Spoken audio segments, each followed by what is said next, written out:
don't make the same mistake twice. In my family, we are enormous advocates of making mistakes, right? Like I tell my kids, go out, screw it up, take risk, be intelligent in that risk, right? Yeah. And be willing, because one of the commitments that I actually have is one of my affirmations, I create an environment for my kids where they take healthy risks and are willing to make mistakes and learn from those mistakes, right? So one of my standards is in our household, it's okay to make a mistake as long as you don't make it twice. You make that same mistake twice, shit goes down.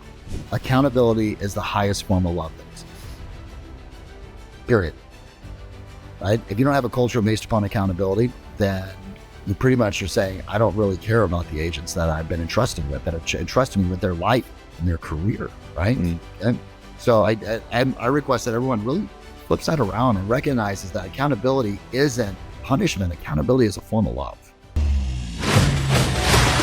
World-class lessons from the real estate industry's top 1%. Empowering agents to think bigger and do more to create life by design. All right, you guys, welcome back to another episode of Light It Up Podcast. We are thrilled to have with us today Coach Bill Pipes of Agent Academy, 27 years in the business, 115,000 coaching sessions, and 55,000 hours coached. Those are some big numbers. Yep. Super excited to have you with us today, and thank you so much for being here. Dude, John, KIRO, thank you so much for having me in. I've been looking forward to this, since we first connected. So, our paths crossed back and forth through multiple people. So, I was watching Kenny Fast on this, man. And I was like, oh, man. So it is good company. You guys and all the people that have been on this. Thanks for what you guys do. Of course. Thank you for spending some time with us. KIRO and I have both always been involved with real estate coaching since we've, gotten our license and gotten involved in the business. And it's coaching's been a huge part of our lives. So, it always makes sense to be networking and connecting and collaborating with different coaches. We were talking about trying to get a podcast coach just earlier today because, we're on 40 something episodes, but we got another 60 guests booked. This is a shameless plug, by the way. 60 guests booked for the rest of the year. And I'm like, wow, man, we got to start doing this at a really, really high level. So always trying to improve and do more and just do what, do what we're doing at a much higher level. So it was obviously a very easy decision to have you here today. So thanks again for spending some time with us. Appreciate it. I appreciate it, man. One thing just to add is, right now with social media and everything, a lot of people are coaches and say, I do this, I do that, whatever the case it is. But there's, having you on, we know what you teach works and we know there's a proven path to it. And like you were nice enough to mention earlier, off screen, the average client that you coach makes 300,000 plus. At 300 in the mid 300,000. Oh, sorry, 3 point something million. My bad. Yeah, that's at a zero on that, man. Yeah, so exactly, add a zero to that. So the average client that you coach is in that range of GCI. So it's a high caliber of agent that you have. So it's we're excited as hell to learn. And John's stealing again the questions away from me. Why don't we just leave them upside? KIRO, what I think is really important though as we jump into this is, you look at that 3.76, 3.77 million, and you go, oh man, but it's like looking at an agent like a Kenny, and going, oh my gosh, you look at the end product, but what you don't see is all the years. Like I've coached a brand new agent. I've had the chance to be able to actually work with them, to the fledgling team, to the top producer inside a luxury market that sells 20 homes and makes, great income. Right. So it's, I don't want people to get like, oh man, like 3.76, I could never do that, because every single one, this is what's really, really cool. Every single one of those individuals that's at that 3 million, 4 million, even some of them I work with that are 10 or 15 million. They started off either in a room watching a podcast, listening to an audio program, and they went, oh shit, man, there's something more there, right? I could possibly do that. And I want everyone to please, adopt that mindset that if one person can do it, there's got to be a system, a process, a strategy. That means I can follow the system, the process, the strategy, develop the skills, and I can do the same thing if I have time on my side and appropriate mentorship, whether that's a coach and whether that's a great broker, manager, or mentor in the business. Yeah. And just to touch upon that too, and the reason that someone might collaborate or work with you or hire you, I think is because you've done it for so many other people, right? And I think a lot of people don't realize they're only 2 or 3 tweaks away from getting to that next level, right? So who better to coach you than somebody who's helped somebody else get to that level? Well, you guys had said something else too before we go into the flash round of the cards, which I'm really sort of pumped on. I can't wait. Right? You guys said like there's so many coaches out there, and there really are. There's so many, and honestly, it has gone. I remember because one of my mentors, my primary mentor years ago, is a gentleman by the name of Mike Ferry, which I know you guys know. And, you know, it would be pretty amazing if you guys get the godfather of coaching. Yeah, right. There's something in the works. Oh, let me know when that happens. I'll be jumping in. I give full props to Mike, man, because, you know, when I was 21 years old, Ferry grabbed me and said, hey, you know, I was in a PhD program at the University of California at Irvine to be a comparative literature teacher. That was what my gig was going to be. And Ferry grabbed me and said, let me teach you everything that I know and teach you how to work with adults. Well, fast forward, I took what he taught me, right? And, you know, obviously started coaching, but more importantly, I started my own team, right? And right after 2009, I jumped in. I mean, had business up until that, but in 2009, got really serious about it. And we launched a team in Salt Lake City, where I just moved 2 years prior to, and we were able to scale and grow a team that did hundreds of transactions. I think at the peak, we had about 176 transactions in multiple different locations. That was in the hub in Utah. Got aligned with Boomtown and Greer Allen, and we were user number 34 for Boomtown. And so the point is, this isn't like me beat my chest and bragging and silverback gorilla shit. It's, you know, like anytime you're choosing a coach, I think one of the key things you want to know is, have they been in the fucking fox? Have they been down? Have they made the mistakes? Have they gone through it? Have they had the pain? Have they, you know, gone through the suffering? Have they pivoted, come back, rebounded? Right. And, you know, that's one of the key things that I look at in our Agent Academy Accelerator coaching that we have. That was one of the things that I promised to the marketplace is we're not going to put you with a coach to get you to 1 million unless they've done 1 million. And so that's one of the key things is, you know, like whether it's whoever it is, like make sure, because everyone's got an opinion. Everyone's got an opinion. And many times the people that don't do the most production are the ones that have the greatest opinion. Yep.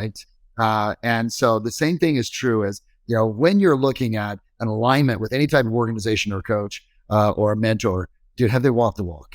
Yeah. And have they had the breakdowns? That's the other piece as well too, because guys, I screwed this shit up so bad, even with a coach, right? That, you know, like, I'm like, oh, there's a pile of dog crap. Don't step into that. I already stepped into it. It took me 3 months to be able to actually scrape that off my foot.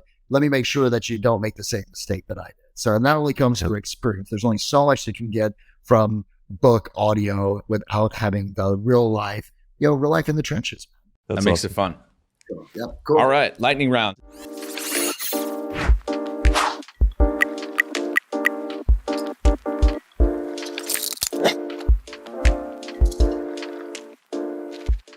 I think this is a good place to start. What are you most worried about with the next generation? The lack of personal interaction that they have with each other face to face.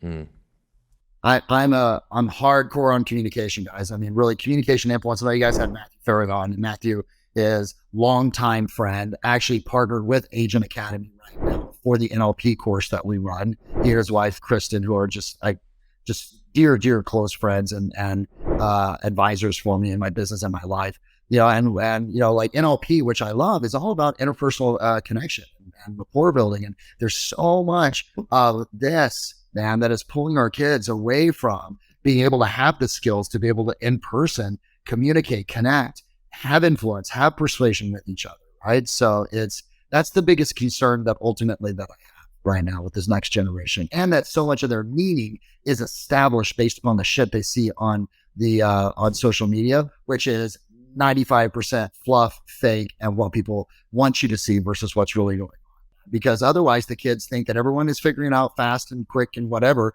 and that and they're not embracing failure. Dude, failure is your greatest asset, you know, and I think our kids are missing that. Those two things. That's a good one. All right. What are some personal standards that you refuse to break? Personal standard that I refuse to break is don't make the same mistake twice. In my family, we are enormous advocates of making mistakes, right? Like I tell my kids, go out, screw it up, take risk, be intelligent in that risk, right? Yeah. be willing, because one of the commitments that I actually have is it's one of my affirmations. I create an environment for my kids where they take healthy risks and are willing to make mistakes and learn from those mistakes, right? So one of my standards is in our household, it's okay to make a mistake as long as you don't make it twice. You make that same mistake twice, shit goes down. You know what I mean? Like it is, so learn from it, move forward, etc. So that's number one. Don't make the same mistake twice. Otherwise, whatever it is that happened was worthless because you didn't learn from it. You didn't grow. You didn't move forward. You didn't evolve, right? And then that mistake truly is a mistake versus a learning opportunity, period. I love that. One thing that's like I always tell myself whenever I'm making those calls is don't let the actions or the reactions of unmotivated, killing it. Don't let the reactions of unmotivated people dictate how you speak to the motivated. So good. And so good. It's so true because you get one time somebody reacts differently when you're following a script, right? That has been proven to work. And then they give you a reaction. And you're like, oh, that's a mistake. I shouldn't have said that. No. It wasn't you. It was actually the person you called wasn't motivated enough to react to it the way they should have, right? Yeah, that's good. You guys heard the name Tim Grover? Yeah, of course. John's obsessed with him. He's all up in his DMs. I had the chance to actually have lunch with Tim. When I was sitting down having lunch after he had spoken, I said, hey, Tim, what's the difference between the greats and those that you see are average? Because, working with Kobe Bryant, working with Michael Jordan, working with Dwayne Wade, Charles Barkley, LeBron James, all these enormous names in sports. He said, well, Bill, I'm going to ask you a question. He goes, when you get knocked down, what happens? What do you do? And I said, well, you get right back up. And he said, no, that's not it. He goes, what happens with the greats is when they get knocked down, they stay down for a little bit. They ask themselves questions like, how did I get here? What caused this? What do I need to change? How do I make sure that I don't actually have this happen again, occur again, right? How is this a lesson for me? So when Tim said that to me, it really resonated really incredibly at a high level, because to your point, if I get hung up on when I was prospecting, making calls, and I made 500,000 prospecting calls, I think in my lifetime, right? You get hung up on, and I go, okay, cool, that's great. They weren't motivated, but what am I meant to learn? Oh, I'm meant to learn I should keep going. What am I meant to learn? Oh, you didn't handle that objection great. What am I meant to learn? Right. So I just noticed that the great salespeople, whether it's a great salesperson, great athlete, a great business mind, great team lead, someone leaves their team and the average and the mediocre leader goes, oh man, I'm pissed at them. No, that person was a damn blessing for you. There's a lesson inside of that. What are you going to stay down here for just a little bit? What are you going to learn from it? How do you make sure that it doesn't happen again? And then you can go back and make the adjustments and be able to bring something better to your team at that point. So. That's nice. I like that one. No, I couldn't agree more. I always look at it as turning it back on myself. What could I have done differently?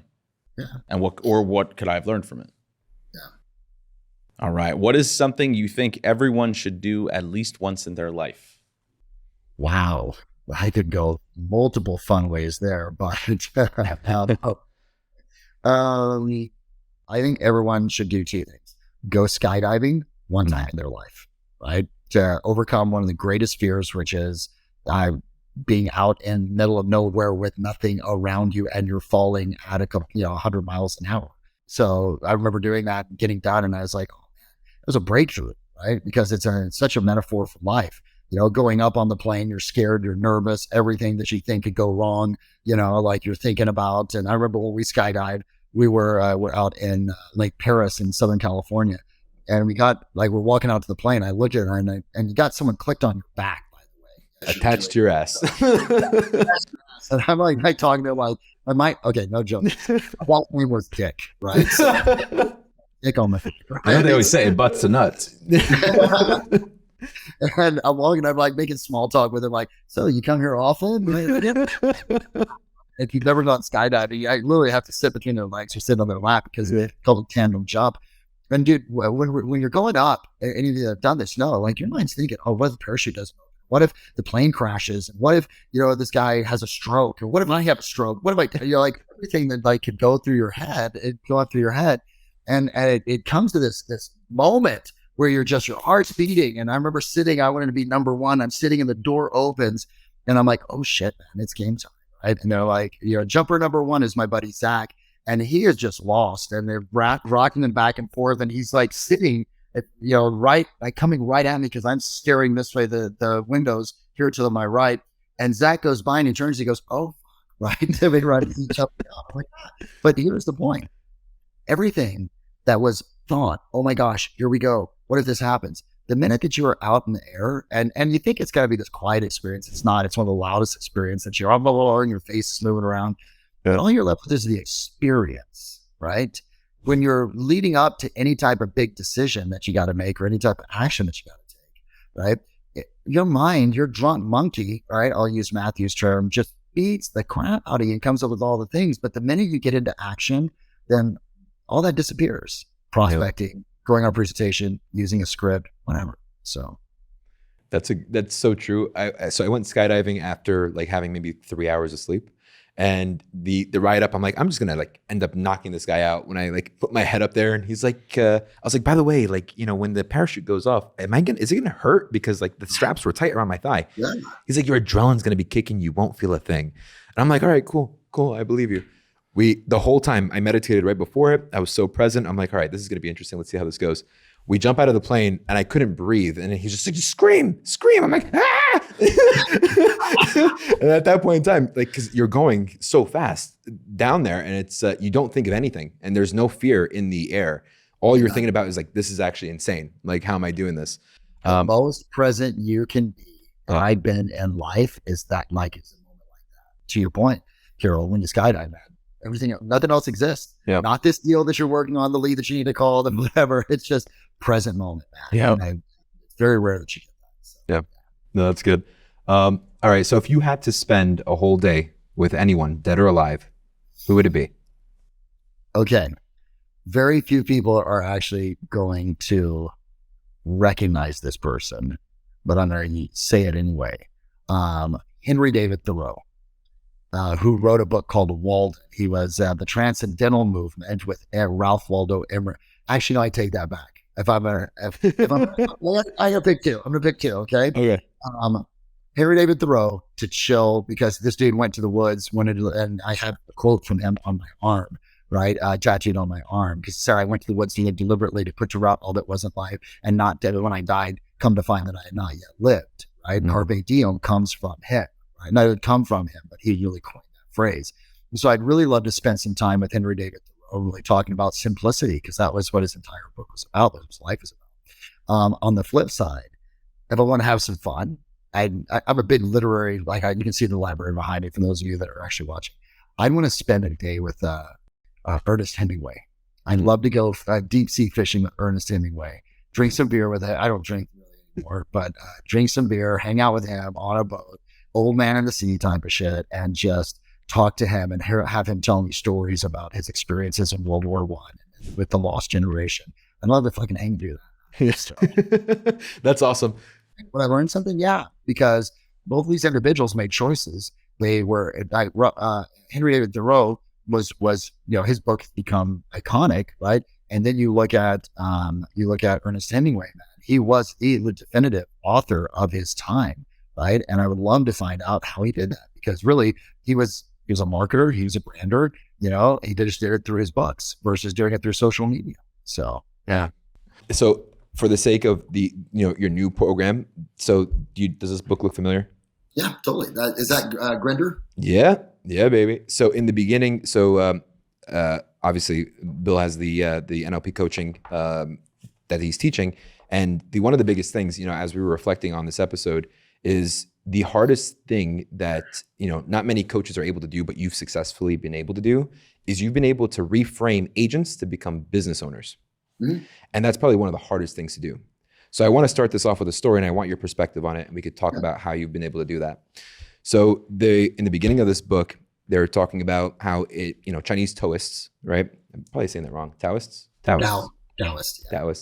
So there was, a poor country neighborhood, and there was a farmer who had a horse, and the horse one day ran away, and all the neighbors were crying, "Oh, I feel so bad, you lost a horse." And if you had a horse, you were wealthy back then. And he responded back saying, "Maybe." A few days later, the horse came back with 2 other wild horses, and the neighbors were just like, "Wow, like you're so lucky, you got now 3 horses, you're one of the wealthiest people in this neighborhood." And he said, "Maybe." And then one day his son went out for a ride on one of the wild horses, broke his leg. And now they said, "Oh my God, it feels so bad for your son. He broke his leg." And he said, "Oh, well, maybe." Then they went ahead and there was a war going on, and then they were looking for a draft, and his son couldn't go in because he had a broken leg, and they were saying, oh, wow, you're so lucky. Your son has a broken leg. And he said, maybe. So when you look at all of those things, the perspective of how, when you change it, it changes everything else. And how you reframe that is super, super powerful. So what does that story mean to you, and how does that relate to what you're doing right now with converting individual agents into powerful team owners? I love that story, by the way. That story is just so beautiful.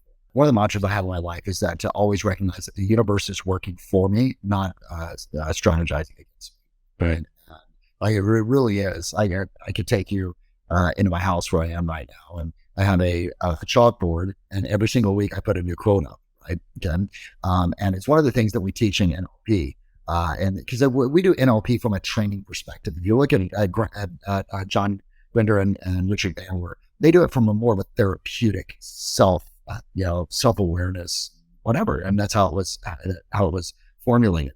But one of the mantras that in NLP for this month, because every single month in our NLP course, it's a context that people are functioning inside of, and this works great for sales, is that people are doing the best that they can in the moment with the skills and the tools that they have, period. Right? It's one of the presuppositions of neuro-linguistic programming as a whole science. So, being able to actually look at a situation, the situation was the best situation that could happen at the moment, which isn't always easy to do. It sounds like very highbrow and super esoteric and let's kumbaya, but really what happens if you look at it from a sales perspective and someone gives you an objection and says, no, another agent's can actually do it for less. Well, you can approach that mentally from two different frameworks. You can approach it from how dare them ask me, and I'm insulted that you didn't ask me to cut my commission. Or you can go look at them and go, John, I appreciate that. I think in the back of my mind, he's doing the best that he can in the moment right now. Of course, he must get the most amount of money.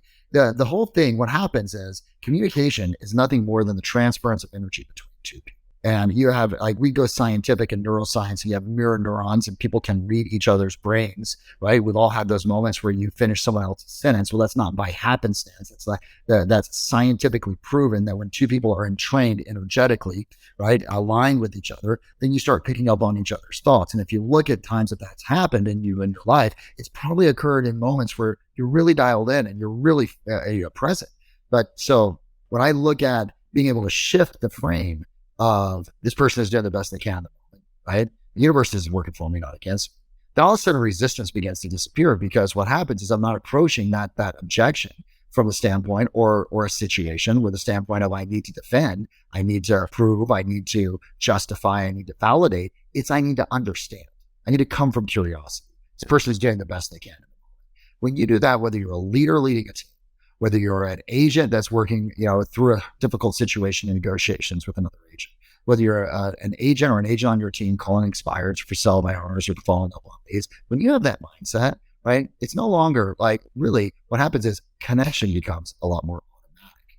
Now, I will say something else. I'll go back to this. So that's from a communication standpoint, right? Let's talk about it from a business enterprise organizational standpoint, right? That story is really powerful because there is a reframe that has to take place with a salesperson that is now moving into a leadership role. Okay. Because I think about someone that you guys are going to have on the show coming up. I think we talked about this in a couple of weeks. One of my old coaching clients, good friend of mine, Brett Sikora. Brett's amazing. Brett was a great salesperson, right? But when I was working with Brett for the 5 or 6 years we were working, there was a reframing for him of, hey, what got me to be a great salesperson isn't automatically going to transfer over to being a great leader as well, too. Yeah. That's why you see so many agents shit the bed when they build their team, right? Is because they don't have codified and synthesized their systems, their dialogues. They did it a certain way. They can't transfer the skills over because they haven't synthesized exactly what the system, process, or strategy is. So therefore their team fails. So it really is that reframe.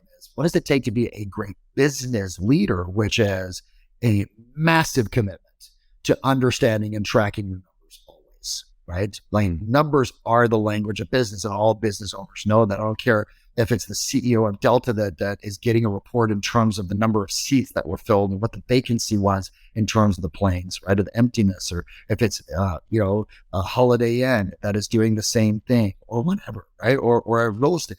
You attack these numbers right? And look at them on a regular basis, right? It's going to give you the transparency and the awareness and the adjustment that you make. That's number one.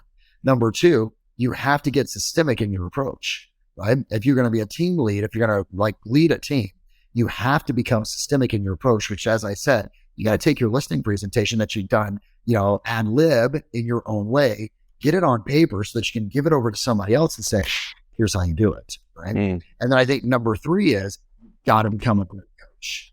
And most agents who step into our team lead role don't have, leadership acumen, right? They don't have the empathy that is necessary. They don't have an ability to hold people accountable. They don't have the patience, and they're never established the standards, right?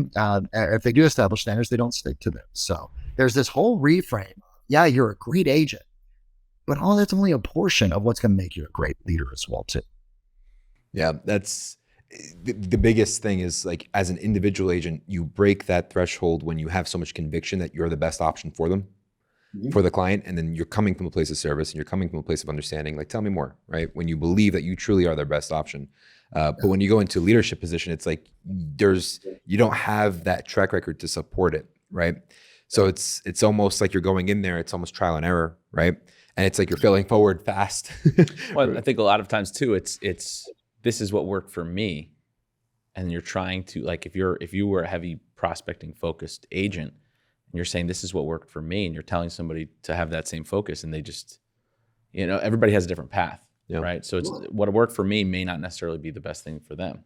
Yeah, and elder fellow Ferry Mike told this to me when I was building my team, because I get so frustrated. I'm sure no one's ever had that experience where I'm like, no, never. We're running online leads with Boomtown, and I'm like, oh, they got it. I don't have to micromanage them. I don't have to stay on top of Sam or I won't use any names for sure. I have to stay on so to be able to make sure that they're doing what they said they do. I don't want to be that micromanaged leader.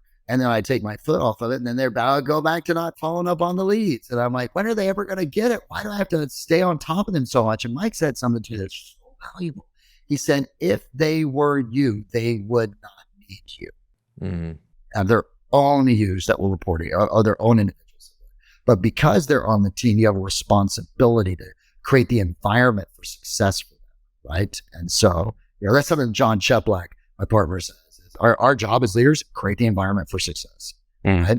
And yeah, is prospecting part of that? I will say this. I want to get this out there because it really is the thing that I believe the most in business. All businesses, all the best businesses are prospecting based and they're marketing enhanced. I want to say that again. They are prospecting based and marketing enhanced. What that means is you lead with the discipline of making calls every single day, whether that making calls is following up with your leads that have come in online, calling for sell owners, calling inspires, following up with your past clients in your sphere of influence. If you're not doing an hour a day, in my opinion, you're not in the damn business, man, period. So, go get another job. And I may piss some people off, but, we're salespeople. We are still salespeople. And the pandemic, right? And the crazy market that we had in 2020, 2021, 2022 got us flip-flopped, and we became marketing-based prospecting, maybe, because so many people were lining up that they were just like, oh my God, I was at a party and my friend has bought a house and it's $100,000 more they bought 4 days ago. And oh, wow, right? And so everyone didn't have to prospect. We're back in that market right now where if you ain't doing an hour a day, man, the market's going to discipline those that fail to discipline themselves, period. The market will discipline those that fail to discipline themselves. I love that quote. Yeah. One thing that you mentioned in creating an environment, and I know that during your Agent Academy event that you had in Florida, there was a team that you had on social media that you were recognizing, the Affinity team in Canada. Yeah, Ibrahim, man. Ibrahim, yeah. Yeah, love Ibrahim. Big shout out to Ibrahim. Yep. So, yeah. I'm Egyptian, so I was like, I'm gonna hit him up. I'm gonna give him this credit. No, but you said like in there, he did a really good job of creating an amazing culture within there. Now, for agents who are trying to create a team, the struggle is always creating culture, holding people accountable, and the idea that they conflict.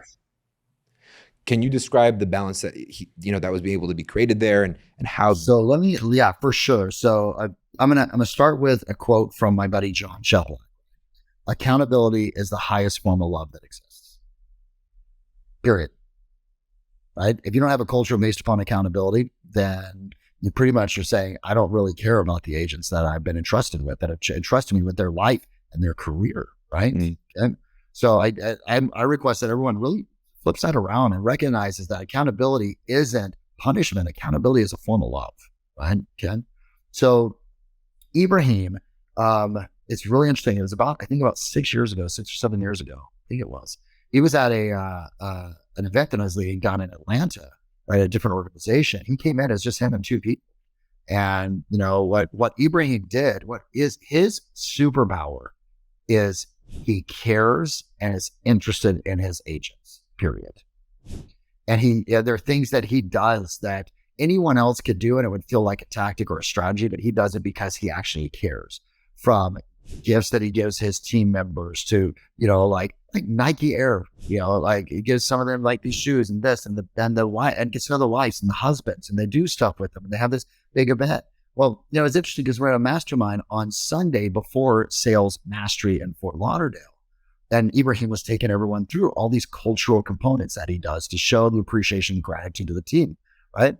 And people were like, oh, I'm going to do that. And I stood up and I said, hey guys, if your heart isn't in, I really care, right? And I'm doing this not as a strategy to get people to sell more homes, but because this is a human being that I care about and I want to contribute to their life, then you can do the same thing that Ibrahim did, and it's going to go over like a lead balloon, because it's going to be able to it's going to feel manipulative, contrived. It's not going to have the heart behind it, right?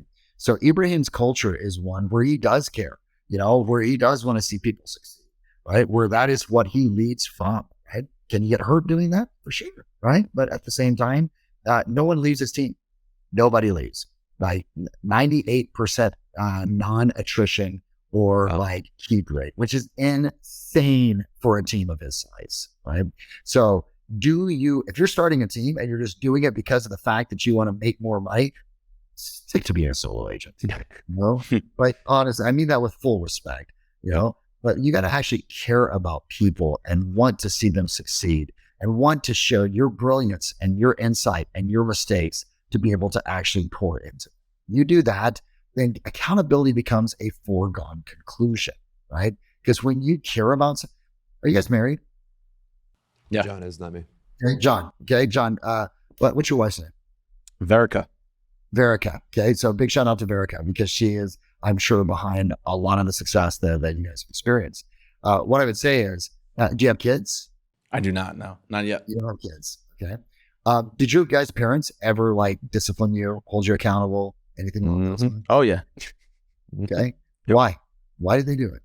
To teach us that you're accountable for your actions. They wanted you to grow up to be functioning young men or men, powerful men, having incredible lives. As a parent, that's your only goal. Can I get these guys out of the fucking house, right? To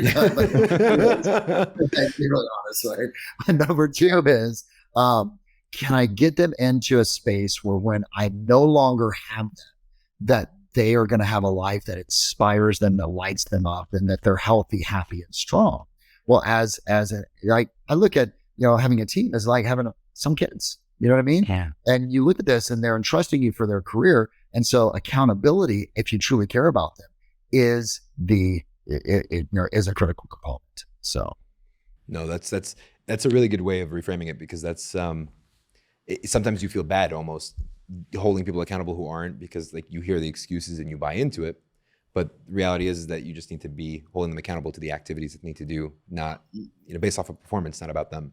Let me give you tactical really quick, okay? I'm going to take 2 minutes and go tactical with you guys on this whole accountability for leaders, okay?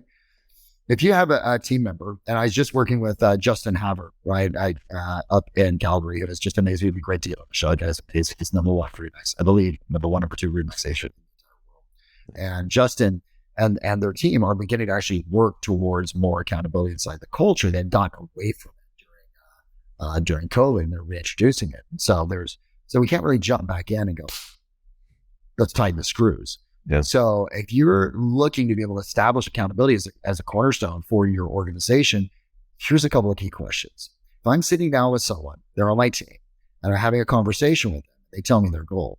How committed are you? Oh, I'm super committed. All right, good. So on a scale of 1 to 10, what's the commitment level? I'm at 9, Bill. Okay, 9. Perfect. All right. Since you're at 9, tell me, how much accountability do you need from me to you to make sure that you hit this goal? Oh, dude, I need a level 10 accountability. Okay, good. What does that look like?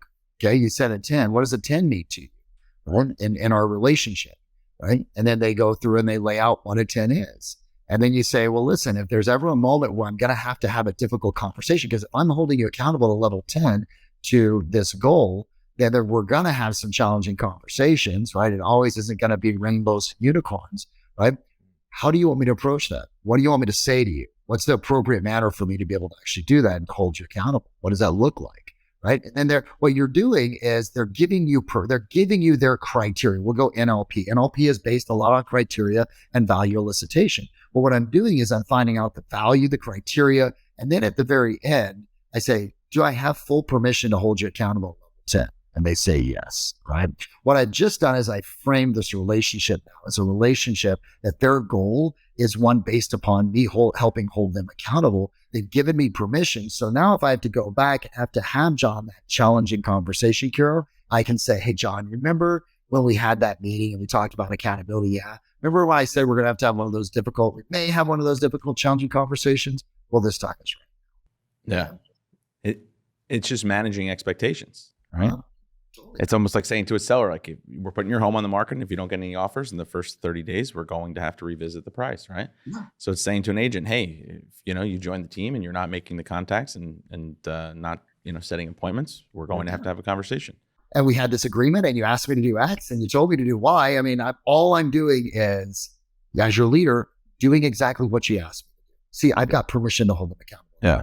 It is a fine line, when you're running a team or leading a team, holding 1099 employees accountable, right? Because like Mike always says to us, people get into the business because they want the freedom. And as soon as they get the freedom, they have no money because they don't have any accountability, right? Or any mentorship and leadership. So how do you look at it a little bit differently when it's a 1099 employee, of course? Or is it just about having that conversation up front and just asking for permission? It really is setting the appropriate frame for the entire relationship, right? And even though you're a 1099 employee, and I won't get into like 1099 W-2, right? Legality, it's such a legality type of thing. But, like you have that conversation with them, and if you frame it the right way, they're going to know that they do need to show up. And you can set up standards and guidelines and expectations. It says if you, with any team member that says, we expect you to do X, Y, and Z. That's one of the other pieces as well, too, is people shy away not just from accountability, but standards of performance and expectations on it. And that's so important. And why do they do it?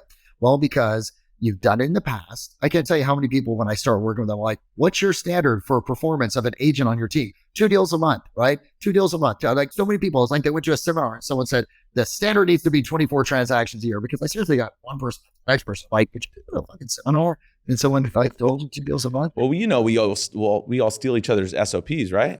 Yeah, the standard operating procedures. There we go. Like, rip off, duplicate, and deploy, right? So when I look at standards, I think every team needs to have standards, but those standards need to be realistic, and they need to be based on a couple of key things. It takes a lot more thought in creating a standard than just choosing an arbitrary number because you heard someone on stage say this is it, and they were on this panel and they do a lot of business, so I'm going to adopt that. No, you go back and you say, okay, how much money can I be comfortable with monetizing off of this relationship that I have with the agent that's on my team? Is it 50,000 after splits? Is it 60, 70? I see the range 50 to 100K, right? In most cases. Then number 2, is that enough money for them to survive?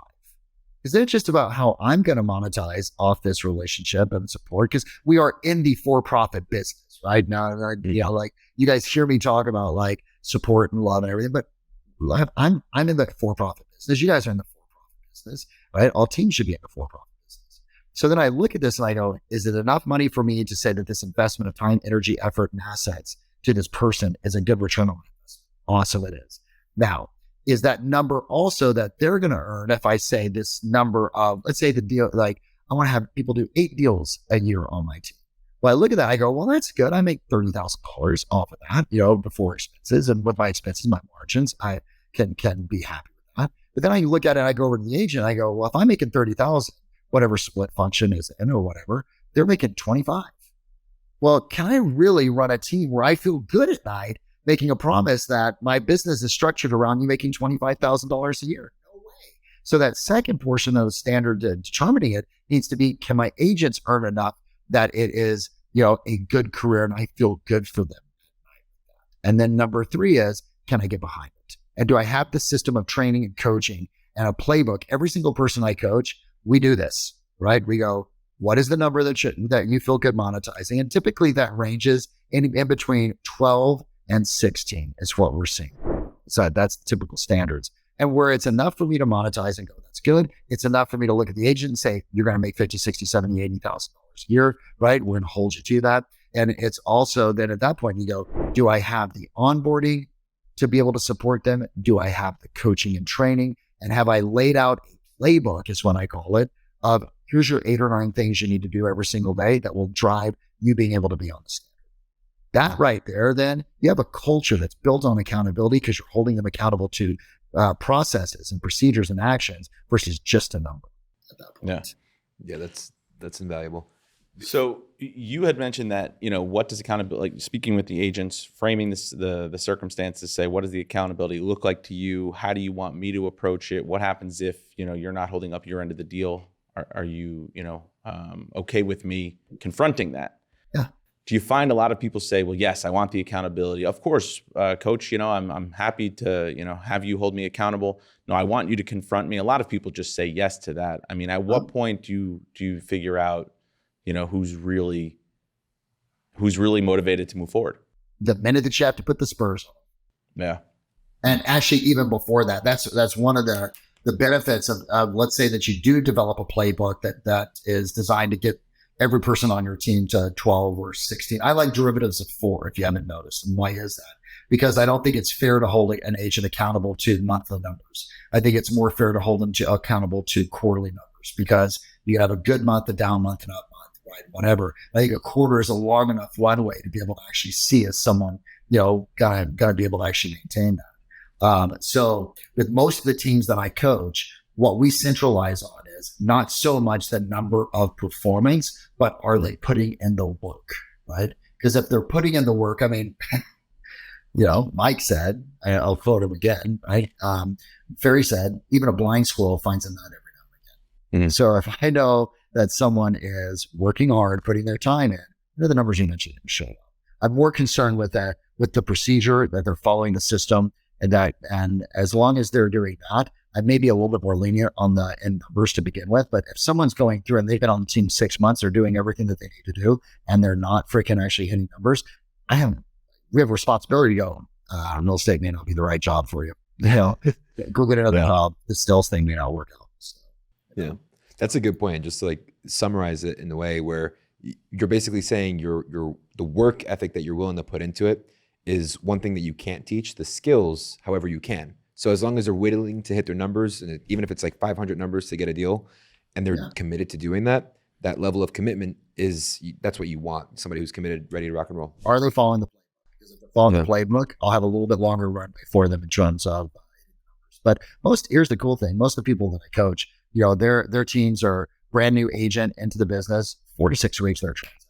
Why? Onboarding is badass. It is 110%. Like a boot camp where it is just, designed to either coach them up and make them badass warriors, or coach them out and find out really quick, KIRO, is that person a fit? A lot of people have too lenient of an onboarding process. It should be 4 weeks. It should be strong. You should tell someone when they're hired, it's going to be the hardest things you've ever been through, right? But it's going to make it so that you're able to actually come out where it takes most people 6 months to get a deal. You're going to get it in 6 weeks. So if someone's listening to this and they're, considering hiring a coach like yourself to coach them to build a team, are you actually helping people build that onboarding playbook? Are you 100%. helping them, work through what should be in that structure, the accountability conversations, all of that? I've had to overhaul more onboarding than you want to think about, right? Because these teams build them out and they try to actually do it where it's out of sight, out of mind, go into train you'll and do it. It has to be, so yes, we rebuild it. I help determine the standard. My coaches help determine the standards.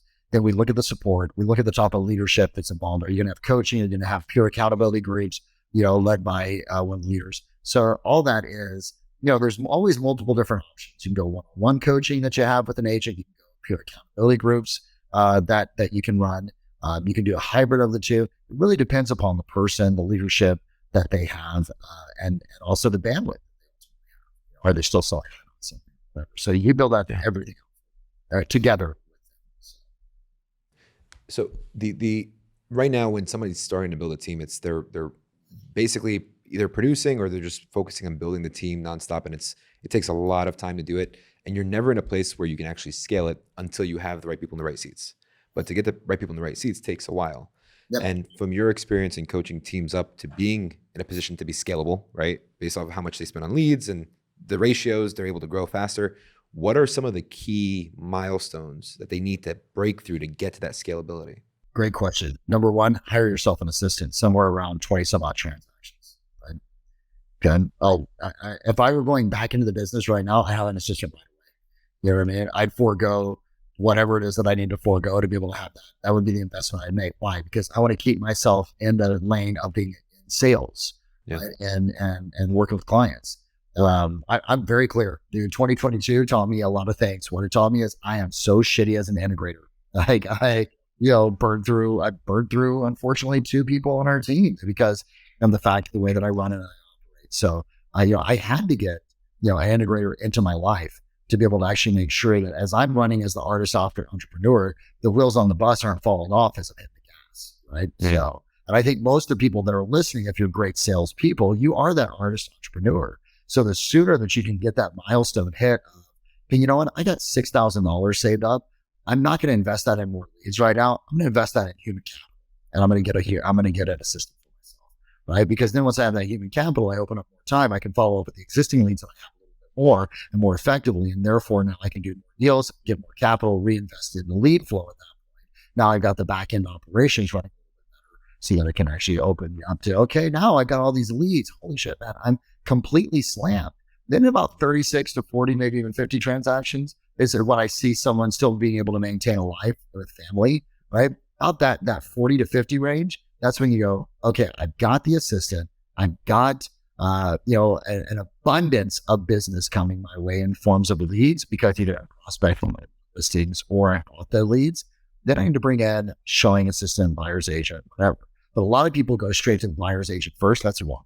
I mean, I don't want to speak arbitrarily, but it is definitely, I see too many people go the route of get salespeople before they have their ops person. So we call it tier in agents. So we call it a tier 1 agent, a tier 2 agent, a tier 3 agent, a tier 4 agent. Right? That tier 1 agent is up to about 30 transactions. That tier 2 is about 30 to 50. That tier 3 is about 50 to or about 60 to 120, and then tier 4 is 120. And that's how we look at the problems, the issues that are problematic in those areas. Right? Yeah. So they get an admin after 24, going to 36, they get a showing agent. If they're going to 50, 60, yeah, they get a showing agent or a buyer's agent, right? And then they may bring on a second one, right? And, as they're, you can do 120 transactions if you run it effectively with, 3 or 4 buyer's agents, 1 or 2 assistants, and, maybe a virtual. And you're still 120 homes. There's plenty of people that I know I coach that are running a team. Right? So, yeah.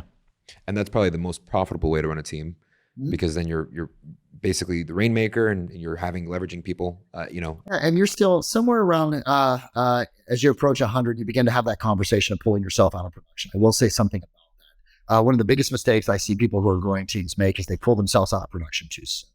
Right? Did you do that, John? Yeah. Yes. Yes, sir. And then all of a sudden you're like, where the fuck's my money? Yeah. It takes some time to realize, to ask yourself where the money went. But yeah. And I think a lot of people, and myself included, made the mistake of saying, oh, well, if we bring on 10 agents and they all do 10 deals, that's 100 deals. Refresh the screen. Yeah. And, it's not that I can't replace the 100 deals that I did. Yeah, I think I think I had made the mistake of saying, hey, I could do 100 deals by myself, but I could just snap my fingers and say, all right, well, I can get 10 agents on the team to do 10 deals each, and that's my 100 deals right there. But, to actually get 10 producing agents, you probably need to sit down with, train, onboard. Probably even 100. You have to onboard 20 to get 10. You have to onboard 30 to get your 15. Your 15, you may have 10 producers that are inside of there. And by the way, you're probably going to lose 4 or 5 after that too. So one of the things I've learned from being around John Cheplack is, ABR, always be recruiting. Always be recruiting. Always be recruiting. I heard Keller say it. You're always never stop prospecting for listings or leverage. Listings or leverage. And you listen to the great minds that are out there in MBA. They always talk about you never stop the acquisition process of human capital. It's critical, right? Because you never know what the last thing that you want to do building a team is you don't want to be held hostage to your team. I know a lot of people, when they come to work with me, they're like, we want to make these moves, but what if we do and people leave? Well, had you been recruiting, you wouldn't be attached. Just in the same way my solo agents that are listening right now, if you were prospecting, you wouldn't be attached to the leads. And if you weren't attached to the leads, you'd have the conversation you need to have with the leads to be able to move forward or get rid of them. Right? It's really the same type of conversation between the two. I'm going to quote Mike again, generate so you don't have to tolerate, right? You got to lead generate so you don't have to tolerate. That's right. That's golden. Awesome. So the sales mastery that you guys had, there's 3 or 4 people that I personally know that went, and they were saying it was probably one of the best events that they went on. Is it okay if you can share one of the biggest takeaways or one of the biggest things with the audience here from the sales mastery that they can take away and implement? Sure. Hi, thanks again for having me over. Inside back in your home in the market getting sold. You might have a take quickly to your home. I read out 3 important questions for you. Number 1, do you have to sell your home? Number 2, best home sell you with market right. You need, that's the listening presentation that I used for years. You got to get that shit down. You got to get your words down. You got your dialogues down. This is a skill-based market, period. Where what you say and how you say it matters, right? And because of that, you need to be putting yourself in positions where you are learning dialogues. There is nothing, scripts are not a dirty word, the only reason that people have an aversion to scripts is simply because of the fact that they listen to certain people who are shitty at scripts, use them, and they said, I never want to sound like that. But the brilliance is, if you ever go to a Tony Robbins event, that whole damn thing is scripted. You unleash the power within minus the interventions he does. I've gone to 3 of them. And I'm like, yep, here we go. This part's coming. There we go. This happens. And here we go. Now here comes the Nirvana song. He's got to squirt the water now and the guns. And it's all freaking scripted. The whole thing is scripted. Does that make it less valuable? No, it makes it more valuable because you know what? There's an adherence to its quality and the standards being delivered, period. Yep. And so the one thing I would share with everyone is get your damn dialogues down, right? And to the point that you can stand on stage in front of 700 to 1,000 people and teach it. When you can do that, you got mastery. When you got mastery, you don't have to think. When you don't have to think, you can connect with people, period. Yeah. The 4 levels of learning, right? When it's an unconscious competence, that's where it actually becomes a part of you. And you don't actually have to feel like you're sounding scripted or whatever the case may be. That's golden. And one thing that's also important too, I believe, is like after, will you list your home with me for that price tonight? 3rd one, you need to practice after that. When you're getting derailed with the nose and going through that's like also, because we went obsessively over. We'll practice the hard parts, right? Well, it's not even the presentation, it's not the hard part. It's the after that fact. Yeah. Dude, it's the going for the price. It's the price objection. It's the handling objections. Like we need to become masters of objection. Yeah. And before we wind down here, I think one of the most important things is, I honestly would say to everyone, please freaking be okay being a salesperson, not an influencer on Instagram, not a freaking TikToker, not all this shit. I mean, yeah, it's great and fun, whatever. But really at the core of what we do is we're a salesperson first, second, and third. And there's so much nobility in sales. Everything revolves around great salespeople. Every great invention, every great movement forward, it was someone selling someone else. The Wright brothers selling someone that they could fly a plane, right? John F. Kennedy selling NASA on we can go to the moon. Martin Luther King selling a country on the fact that there's a quality that could be actually happening. The list goes on and on. Look at all the great individuals, I can't remember him. He was a prime minister during World War II. Oh my gosh, a wonderful Churchill, convincing that, yeah, even though these guys are right across the English Channel, we're going to be able to actually survive. Like that all leadership is really sales, right? With other functionality inside it. But life revolves around being great. So I guarantee you, John, with your wife, there's some selling going on, right? Oh yeah. And it still continues, So, and KIRO, just work on your presentation, and then there's some. No, he just sucks at closing. Oh yeah, That's why he doesn't have a wife. Oh yeah, thank you. One thing I'll say is I've had many coaches, and it's very, very rare that I'll look at my clock and be like, "Holy shit, we went way over." I know. So it's I'm very grateful for your time. Thank you. I know this Thank you is very much. Your super time valuable. Yeah, it is my pleasure anytime, and I hope everyone got some value from this. And obviously, like stay tuned to these guys. They're up to big things. I mean, I've been on multiple more podcasts than I can count, and I'll tell you guys something. You're asking the right questions, you're holding the right space, you're bringing the right people in, and you're having the right dialogues and conversations. So I appreciate you guys. Thank you. Appreciate you. And just to be frank, the reason this whole thing started was accountability, just to sort of bring that all back full circle.